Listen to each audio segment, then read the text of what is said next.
বরিশাল কুটির শিল্প মেলায় যাচ্ছি এবং সেখানে গিয়ে আসলে লটারি ধরবো। দেখি একটি মোটর বাইক আমাদের কপালে আছে কিনা। আসলে মোটর বাইকের জন্যই মূলত এই লটারি ধরা। আর এছাড়াও বিভিন্ন রকমের লটারি আছে বা খেলা আছে, যেটা শুনলাম আর কি, যে এখানে নাকি হাউজি খেলা বা এই জাতীয় খেলাও বলে আসছে নাকি। তো এগুলো তো এক ধরনের জুয়া। তো আমি কখনো জুয়া খেলিনি।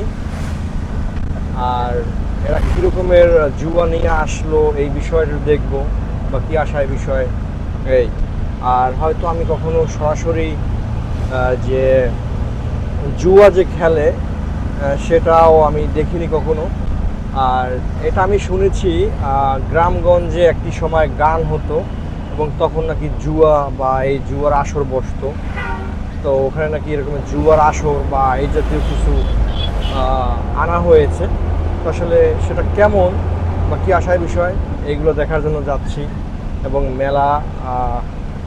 মেলাটাকে উপভোগ করব। আমার সাথে আছে জুলহাস ক্যামেরাম্যান, আর আমি আছি।